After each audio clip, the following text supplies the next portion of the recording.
Bonjour, Karine Boutilly, hypnothérapeute, coach de vie, énergéticienne. Aujourd'hui, nous allons continuer à parler de ce qui est nécessaire pour augmenter votre confiance et votre estime. Il est nécessaire de s'aimer. Et oui. Question, est-ce que vous vous aimez inconditionnellement? Êtes-vous capable aujourd'hui de vous regarder dans un miroir, dans une glace et de vous dire « je m'aime » ou « je t'aime » en regardant votre reflet dans le miroir.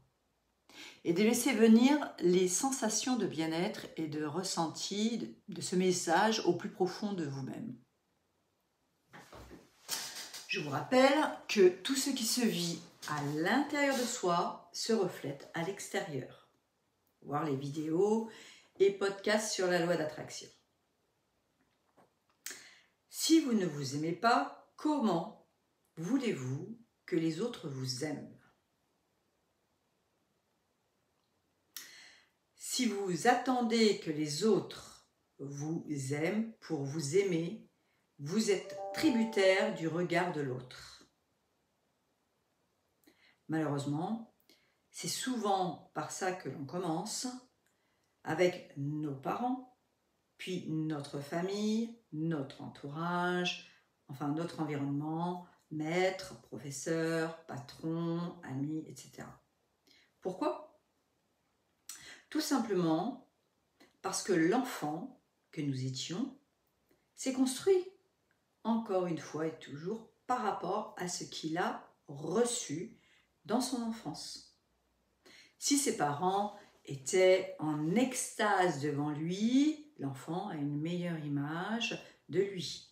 Ceci dit, si cette valorisation des parents était trop exagérée, l'enfant peut tourner narcissique, égoïste, avoir d'autres travers qui tournent autour de soi. Ça ne veut pas dire pour autant qu'il ne peut pas avoir des problèmes de confiance en lui, puisqu'il est totalement conditionné par le regard de l'extérieur et qu'il peut avoir besoin d'être toujours rassuré, valorisé, voire flatté. A contrario, un enfant qui a été malmené, critiqué, dévalorisé dans son enfance développera inévitablement une image déformée, fausse de lui. Et comment aimer une telle personne ? Que cela soit sur un aspect intellectuel ou physique, l'enfant devenu adulte va se rejeter. Et en se rejetant, il ne s'aimera pas ou n'aimera pas sa totalité. Il y a aussi un autre type d'enfant, celui qui a mis sur un piédestal son parent, qui est exceptionnel. Il ne se sentira jamais à la hauteur de ce parent, même si ce parent n'a pas fait de réflexion. Peut-être n'a-t-il pas été suffisamment valorisé par ce parent. Peut-être que ce parent ne lui a pas simplement dit qu'il n'avait pas besoin d'être comme lui.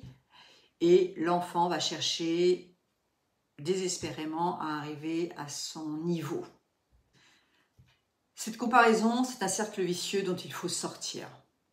Nous sommes des êtres sociaux et nous dépendons en grande partie du regard de l'autre. Et à moins d'être un ermite, nous sommes bien entendu faits pour vivre en société et nous ne pouvons pas échapper totalement à ce jugement et à ce regard extérieur. Mais nous ne devons pas dépendre de la totalité du regard et du jugement des autres, car nous risquons d'être malheureux toute notre vie.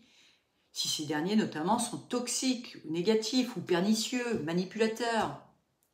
Ce changement de regard sur soi ne se fait pas du jour au lendemain. Ce changement passe par le fait d'être tolérant, bienveillant, lucide, compréhensif envers vous-même. Bref, vous devez vous comporter avec vous comme vous le feriez avec votre meilleur ami. Alors comment changer le regard que l'on se porte? Eh bien déjà, vous allez lister sur une feuille, dans une colonne, tout ce que vous aimez chez vous et dans une autre, tout ce que vous n'aimez pas. Dans la troisième colonne, en face de ce que vous n'aimez pas, vous allez noter objectivement qu'est-ce que vous pouvez changer à ce que vous n'aimez pas. Est-ce que vous pouvez déjà changer? Et si oui, qu'est-ce que vous devez faire? Qu'est-ce que vous devez mettre en place pour changer ce que vous n'aimez pas chez vous et mettre une date butoir pour réaliser ce changement? Sinon, si vous ne pouvez rien changer à ce que vous n'aimez pas, alors vous devez l'accepter et même trouver des points positifs à ce que vous n'aimez pas chez vous. Exemple. Je n'aime pas ma voix. Est-ce que je peux y faire quelque chose? Oui et non. Oui, je peux apprendre à moduler ma voix, à parler moins vite, à poser le ton. Non, parce que je ne changerai pas totalement ma voix et je devrais accepter ce qui est. Si on vous a critiqué sur votre voix, votre façon de vous exprimer, dans le ton, vous pouvez par exemple trouver des avantages à votre voix. Vous pouvez aussi aller faire des cours de chant ou apprendre chez un orthophoniste à utiliser votre voix. Mais votre voix, par exemple, elle peut porter plus que les autres et être facilement reconnaissable. C'est un avantage, par exemple, pour tenir des conférences, prendre la parole lors de réunions professionnelles. Au contraire, vous pouvez avoir une voix qui ne porte pas et vous trouvez que les autres ne vous entendent pas. Là encore, il est possible d'apprendre à poser sa voix, de pousser le ton, soit en allant voir un orthophoniste en effet, ou en prenant des cours de chant. Et puis, cette voix basse peut refléter la douceur, le calme. Autre exemple, vous n'aimez pas votre physique. Est-ce que vous pouvez y faire quelque chose? Par exemple, oui, vous décidez de perdre du poids. Vous décidez de faire une activité sportive afin de remodeler votre corps. Non, parce que c'est une question de taille et je veux être plus grand. Là, malheureusement, vous êtes bien obligé de vous accepter. Si vous êtes grand ou petit, ce sera difficile de changer ça. Mais mettez aussi en face de cette problématique les avantages. Exemple, les avantages à être petit. On dit bien, tout ce qui est petit est mignon. Bon, et tout ce qui est grand est intelligent. Non, je plaisante, bien sûr. Il est évident qu'il y a des avantages et des inconvénients à chaque chose. Si vous êtes dans une foule et que vous êtes petit, évidemment, pour regarder un spectacle, vous vous sentirez plutôt étouffé, voire lésé, puisque vous ne verrez rien. Par contre, pour se faufiler dans les files d'attente, ça peut être intéressant. Ensuite, une fois que vous aurez fait cette liste, si vous vous en sentez le courage, allez demander à votre meilleur ami ce qu'il en pense. A-t-il ou a-t-elle le même regard sur vous? Vous allez certainement être très étonné, très surpris de sa pensée. Notamment si vous vous jugez sévèrement. Par exemple, je suis nul, vraiment, j'y connais rien, je suis inintéressant, etc. Bref.